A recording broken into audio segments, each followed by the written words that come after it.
देवी दुर्गा को माता पार्वती का ही एक रूप माना जाता है।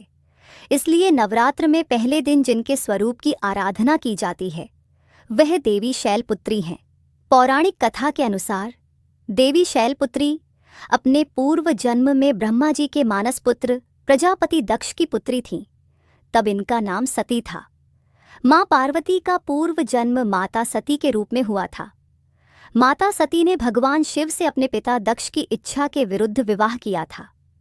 एक बार राजा दक्ष ने एक बड़ा यज्ञ आयोजित किया जिसमें उन्होंने सभी देवताओं और देवियों को आमंत्रित किया, परंतु अपने दामाद भगवान शिव और देवी सती को आमंत्रित नहीं किया। पिता के प्रति अपने कर्तव्य के कारण माता सती उस यज्ञ में जाना चाहती थीं, लेकिन भगवान शिव ने माता सती को यज्ञ में जाने से मना किया।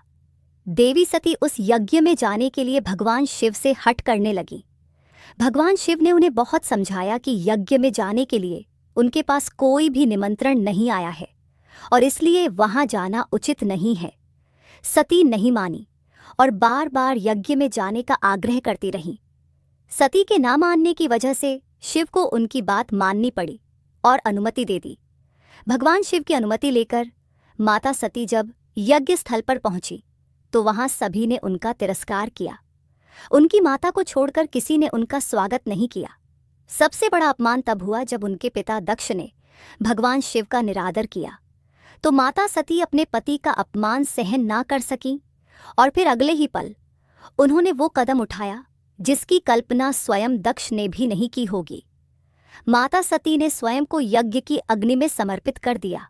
इस घटना से भगवान शिव अत्यंत क्रोधित हुए और उन्होंने अपने गण वीरभद्र को भेजकर दक्ष के यज्ञ का विध्वंस कर दिया।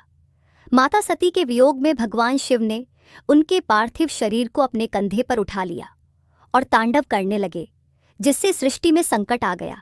तब भगवान विष्णु ने अपने सुदर्शन चक्र से माता सती के शरीर के टुकड़े कर दिए जो अलग अलग स्थानों पर गिरे और ये स्थान शक्तिपीठों के रूप में प्रसिद्ध हुए। इसके बाद जब मां सती ने राजा हिमालय के घर जन्म लिया तब उन्हें शैलपुत्री कहा गया। शैलपुत्री का अर्थ है हिमालय की बेटी।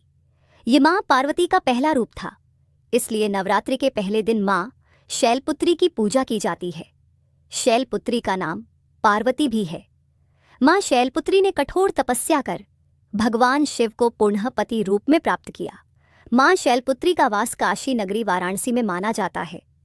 वहां शैलपुत्री का एक बेहद प्राचीन मंदिर है जिसके बारे में मान्यता है कि यहाँ मां शैलपुत्री के सिर्फ दर्शन करने से ही भक्तजनों की मुरादें पूरी हो जाती हैं। कहा जाता है कि नवरात्र के पहले दिन यानी प्रतिपदा को जो भी भक्त मां शैलपुत्री के दर्शन करता है उसके सारे वैवाहिक जीवन के कष्ट दूर हो जाते हैं। शैलपुत्री हिमालय की पुत्री हैं। हिमालय पर्वतों का राजा है जो अडिग है, जिसे कोई हिला नहीं सकता। ये हमें बताता है कि जब हम भक्ति का रास्ता चुनते हैं तो हमारे मन में भी भगवान के लिए इसी तरह का अडिग विश्वास होना चाहिए, तभी हम अपने लक्ष्य तक पहुंच सकते हैं। यही कारण है कि नवरात्र के पहले दिन शैलपुत्री की पूजा की जाती है। शैलपुत्री की सवारी गाय है, इसलिए उन्हें गाय के दूध से बनी चीज़ों का भोग लगाना शुभ माना गया है। खीर, रबड़ी, सफ़ेद बर्फी, हलवा, मिठाई ये सब मां शैलपुत्री को प्रिय हैं। मां शैलपुत्री को सफ़ेद रंग बहुत प्रिय है, इसलिए उन्हें सफ़ेद रंग के फूल अर्पित किए जाते हैं। मां शैलपुत्री की कृपा सभी भक्तों पर बनी रहे। अगर आपको देवी मां के अन्य रूपों की कथाएं भी सुननी हैं तो चैनल से जुड़े रहें।